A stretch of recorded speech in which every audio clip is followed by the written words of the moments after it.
Oi gente, tudo bem? Hoje aqui no Jeito com Elas, a gente vai para a nossa aula 16 do mini curso de Direito das Sucessões e a gente vai falar sobre testamento cerrado e testamento particular. Vamos lá?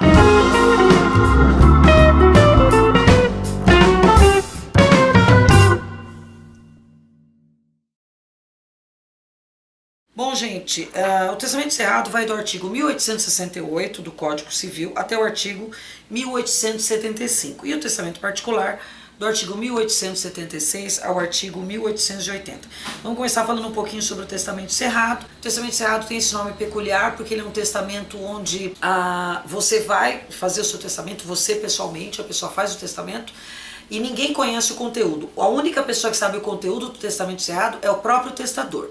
Então ele define para quem ele vai deixar as coisas, se ele vai reconhecer filhos, enfim. Ele escreve de próprio punho, pode até ser digitalizado, mas é ele mesmo que faz. Ele fecha esse testamento e ele vai até o cartório para que o cartório receba esse testamento, mas não abre, ele apenas recebe, lacra esse testamento, por isso ele é chamado de cerrado.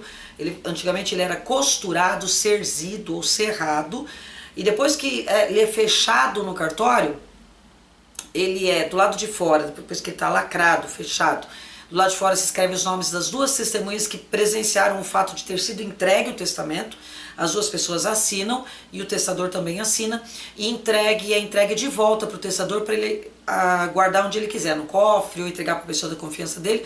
O fato é que o testamento é entregue lacrado, ele não pode ser aberto por nenhuma outra pessoa. Como é que faz quando esse testamento tem que ser cumprido?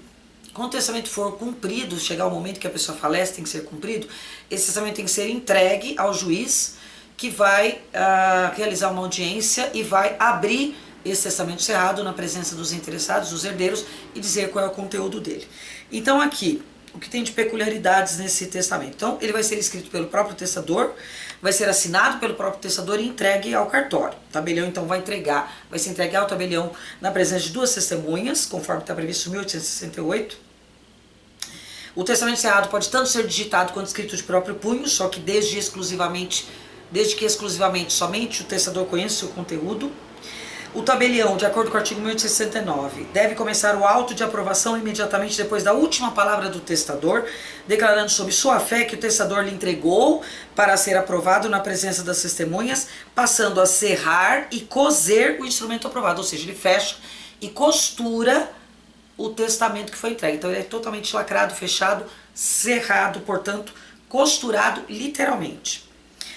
Se não houver espaço na última folha do testamento para início da aprovação, o tabelião aporá nele o seu sinal público, mencionando a circunstância no auto de que trata-se de um testamento cerrado. Pode ser escrito em língua nacional ou estrangeira? Sim. No momento que ele for aberto e for em língua estrangeira, deve ser trabalhado isso com um tradutor juramentado. Esse testamento só é possível para as pessoas que são alfabetizadas, ou seja, não se pode fazer testamento cerrado aquela pessoa que for analfabeto, e nem o cego, não pode ser. Aliás, o cego só pode testar na forma pública, e nós falamos isso na nossa última aula. O surdo-mudo pode fazer o testamento cerrado? De acordo com 1873, sim, porque o que ele precisa é saber ler e escrever, não necessariamente falar e ouvir. Portanto, ele é possível sim fazer esse testamento. 1874, depois de aprovado e cerrado, o testamento é entregue ao testador, conforme eu falei para vocês. O tabelião lançará no seu livro nota do lugar, dia, mês e ano em que o testamento foi aprovado e entregue.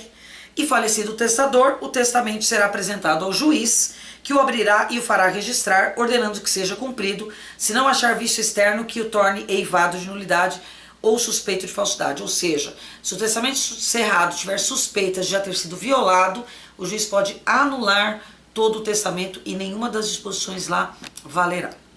O testamento particular, previsto a partir do artigo 1876, considerado o testamento mais perigoso de ser realizado. Por quê? É o mais fácil de ser manipulado, de ser falsificado, de ser fraudado. Isso porque ele não é registrado. Ele é feito pela pessoa particularmente. É por isso, pelo fato dele ser feito particularmente sem registro, é que exige um número maior de testemunhas, mas em função dessa possibilidade de você fazer fora do cartório e não haver registro, é que corre o risco dele ser fraudado. Bom, o testamento particular, de acordo com 1876, pode ser escrito de próprio punho ou pode ser digitado. Se ele for escrito de próprio punho, os requisitos essenciais é que seja lido e assinado por quem o escreveu, ou seja, o próprio testador. Então, pessoas cegas e pessoas que não saibam ler e escrever não podem fazer testamento particular. Eles vão ler na presença de pelo menos 3 testemunhas que devem subscrever o testamento junto com o testador. Então, ao invés das 2 testemunhas que são exigidas no testamento público, aqui, por ser particular, se exigem 3 testemunhas. Se for elaborado por processo mecânico, não pode conter rasuras nem espaços em branco. Então, se você mesmo escreveu, deve isolar os espaços em branco para não dar margem à manipulação ou fraude. Se for morto o testador, publicar-se-á em juízo o testamento com citação dos herdeiros legítimos. Então, os herdeiros devem noticiar o juízo de que existe um testamento particular que deve ser cumprido, pois vai ser feita aquela apuração junto ao Colégio Notarial do Brasil, que é onde a gente verifica se existe testamento, e como o testamento particular não é registrado, não vai estar constando lá que existe o testamento particular. Se faltarem as testemunhas por morte ou ausência no momento em que tiver que ser cumprido o testamento particular, e se pelo menos uma delas o reconhecer, o testamento poderá ser confirmado, se a critério do juiz houver prova suficiente de sua veracidade. Então, não havendo suspeita de falsidade do testamento, se uma das testemunhas pelo menos estiver vivo e comprovar que presenciou, ele poderá ser validado.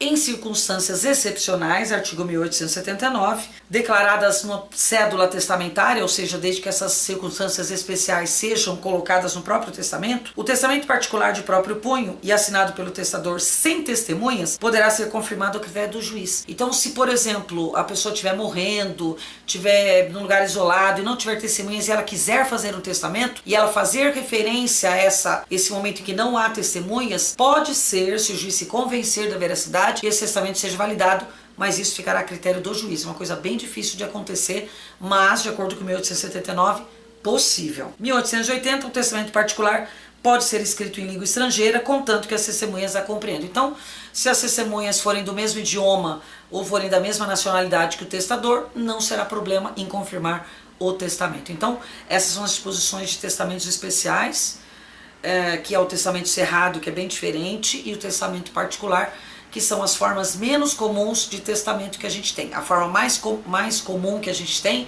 que a gente estudou na aula passada, é o testamento público, mas nós temos então essas possibilidades também no testamento cerrado e no testamento particular. Ok, pessoal? Se vocês gostaram, deixa a sua curtida aqui, continue divulgando o nosso canal. O pessoal tá diminuindo as visualizações do mini curso, gente. O pessoal começou bem e foi deixando pelo caminho de assistir as aulas. Não deixem de acompanhar as aulas. É muito importante que vocês acompanhem. A gente está tratando artigo por artigo, ok? Então, pessoal, já passamos os 4.000 inscritos. A gente agradece a todos que estão acompanhando o nosso canal e que se inscreveram. E agora estamos indo rumo aos 5.000 inscritos. A gente conta com vocês, ok? Na semana que vem a gente se encontra. Um beijo e até lá.